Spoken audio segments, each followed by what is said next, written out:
the Honorable Prime Minister of India, Shri Narendra Modi, to address the City of Destiny, Visakhapatnam.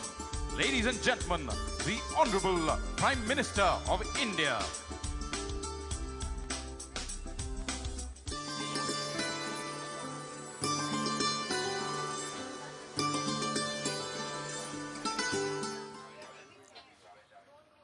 Honorable Governor of Andhra Pradesh, Chief Minister Shri Chandra Babu ji, my cabinet colleagues, delegates of foreign navies, brave and proud men and women of the Indian Navy,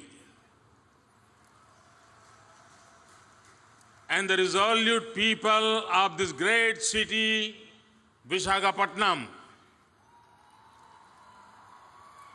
I am privileged to visit Visakhapatnam.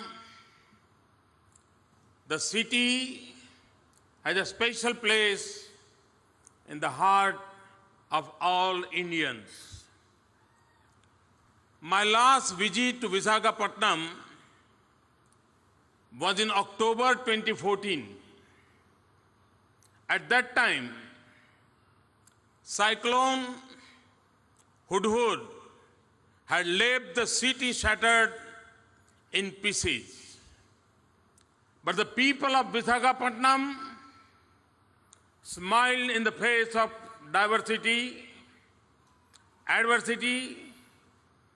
It is a tribute to the city that within 14 months you have risen against all odds to welcome the navies from across the continents in this internal fleet review.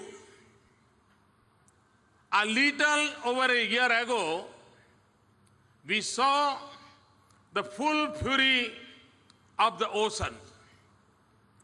Today, thanks to the spirit of the people of Visakhapatnam, we are discussing how the oceans can be a source of economic prosperity for all of us. For its courage and resolve, we all salute the city of Visakhapatnam. My profuse thanks to the men and women of the Indian Navy for their tireless dedication for making this fleet review a truly historic success. My sincere gratitude also to Chief Minister Chandra Babu for his strong support for this international event. For me, personally, witnessing the harmony among the best of international navies here has been a rewarding experience. Just over 3 months earlier in October, we welcomed in Delhi for the first time ever all the 54 African nations, including over 40 heads of state for the third India-Africa Summit. A few weeks earlier, in August 2015, India had hosted in Jaipur 14 heads of the state for the second Forum for India-Pacific Island Cooperation. Just day before yesterday, we welcomed all the SAARC countries for the 12th South Asian Games in Guwahati. And today, it is our pleasure to welcome 50 foreign navies from every corner of the globe at India's second International Fleet Review, the first one on India's East Coast. Your participation is a message of cooperation and friendship that we deeply cherish. On behalf of my countrymen, I thank you all for accepting our invitation and joining in this event with such a spirit. To build on the gain from today's gathering, India would host the first ever Global Maritime Summit in April this year. Its priority would be to scale up and strengthen the vibrant trade, investment, technology, and commercial linkages between India and other maritime nations.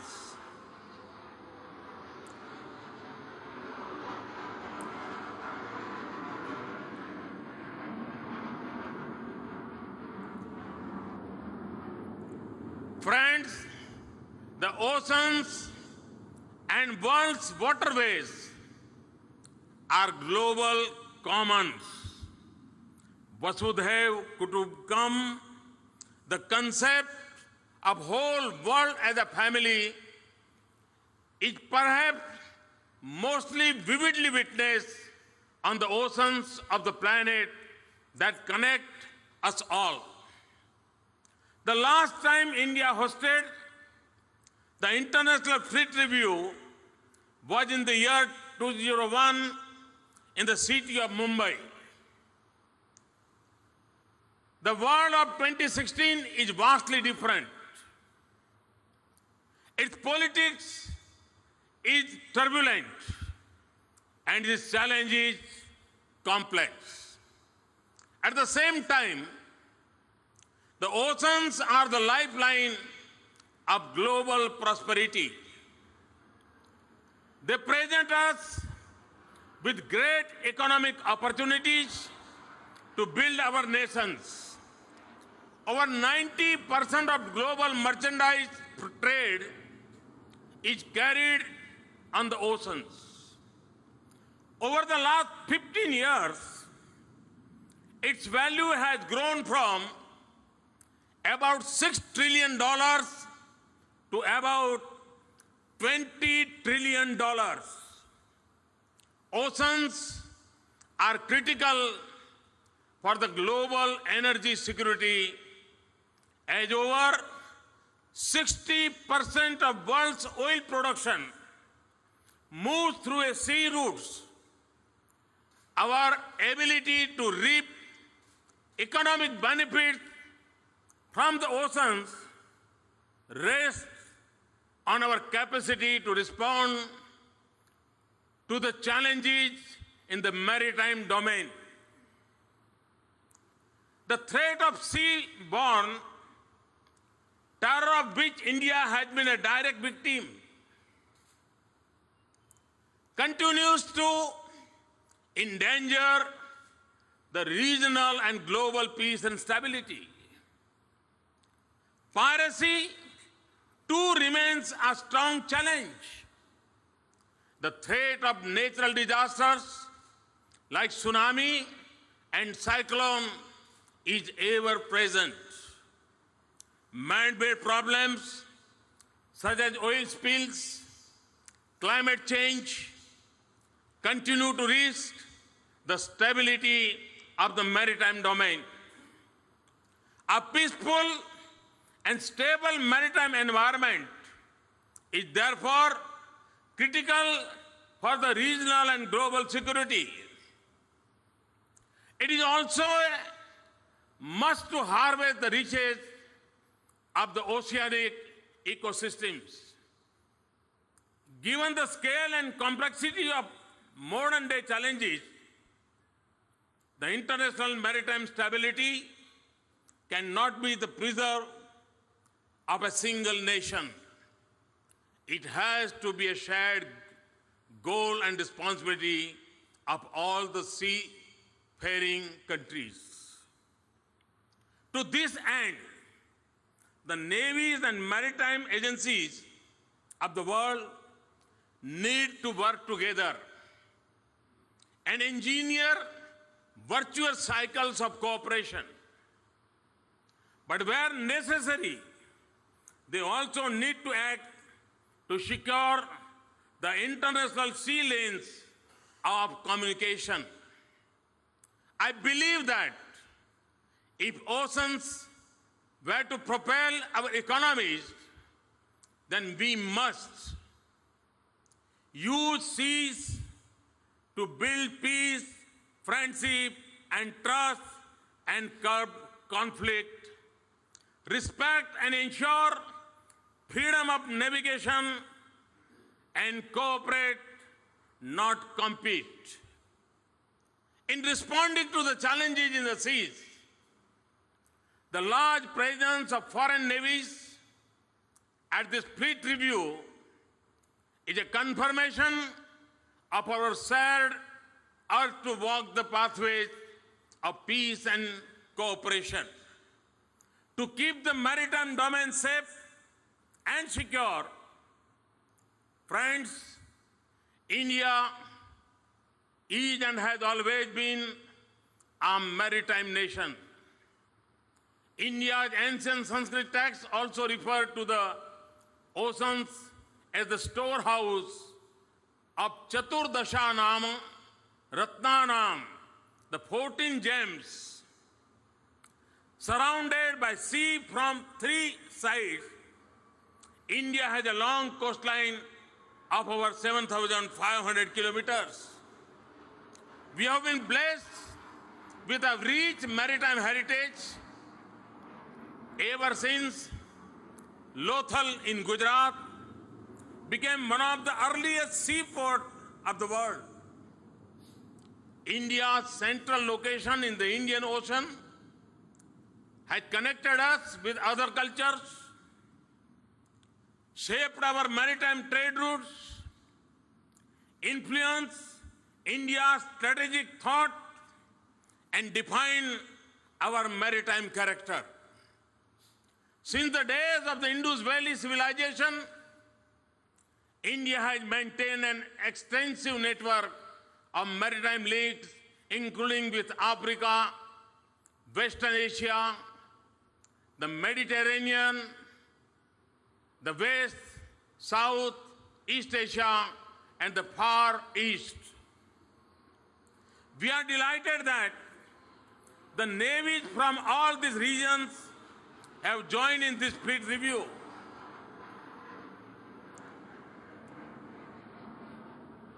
The photo essay book on the maritime heritage of India that I have just released showcases the glorious maritime tradition. Friends, in modern times too, the oceans, especially the Indian Ocean, occupy a vital place in India's national security and economic prosperity. The waters of the Indian Ocean touch the shores of over 40 countries. About half of world's container traffic and close to 1/3 of world's cargo traffic passes through this region. 90% of our trade by volume and 90% of our oil imports are carried on the seas. India's 1,200 island territories and our huge exclusive economic zone of 2.4 million square kilometers make clear the economic significance of the Indian Ocean. For us, it also serves as a strategic bridge with the nations in our immediate and extended maritime neighborhood. In March last year, in Mauritius, I had spelled out our vision for the Indian Ocean. The Indian Ocean region is one of my foremost policy priorities. Our approach is evident in our vision of Sagar, which means ocean, and stands for security, and growth for all in the region. We would continue to actively pursue and promote our geopolitical strategy and economic interests on the seas, in particular the Indian Ocean. To this, India's modern and multidimensional navy leads from the front. It is a force for a peace and good. A network of growing political and economic maritime partnership and strengthening of regional frameworks also help us pursue our goals. Friends, India's quest for economic prosperity through oceans is a part of our larger effort to transform India. We are not just a bright spot in the global economy. Regionally and internationally, we are a pillar of stability and important growth center. India's rise is in harmony with the goal of maintaining the regional and global peace and security. Within the country, there is great optimism, enthusiasm, and a can-do mindset. This optimism comes from the energy and the enterprise of our confident youth. It also comes from our bold and sustained measures to transform our country, improve our laws, processes, and institutions. We are launching new initiatives and creating opportunities to empower people and give them a sense of ownership in nation's progress. Make in India, which has reignited our manufacturing sector, is one such initiative. Defense manufacturing and shipbuilding are among its focus areas. In a week from now, on 13th February, we will hold 7 days of global engagement under Make in India in Mumbai. During this time, the best in the global industry would link up with the innovation, design, and manufacturing opportunities of India, the world's fastest growing economy. We want to invite the whole world to make in India, make for India, and make for the world. We take pride in the fact that all the Indian naval ships participating in this fleet review, at least 37 are made in India. A number that will surely rise in the coming years. Our Skill India program is building institutions that train, support, encourage, and guide our 800 million youth on the path of entrepreneurship. Our skilled youth are ready to respond to the national and global manpower demands of the 21st century. An important part of India's transformation is my vision of blue economy in its widest sense. The blue chakra, or the wheel in our national flag, represents the potential of the blue economy.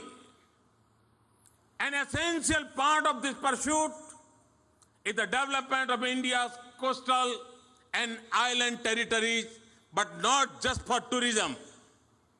We want to build new pillars of economic activity in the coastal areas and a linked hinterlands through sustainable tapping of oceanic resources. strengthening our marine research, development of eco-friendly marine industrial and technology base, and fisheries are other elements of our goal. In this endeavor, I see youth in the coastal areas as our true assets. They have a natural and deep understanding of the oceans. They could lead the way in the development of blue economy in India. In partnership with all coastal states of India, I want to shape a special program of skilling India's youth in the coastal areas of the country. Friends, in the end, let me once again congratulate the Indian Navy for the flawless conduct of this grand event. For the homeward journey of all our naval friends from across the world, may you always have a fair winds, following seas, and many a fathom below your keel. Thank you very much. Thanks a lot. Ladies and gentlemen, we thank the Honorable Prime Minister Shri Narendra Modi for his motivational words of wisdom.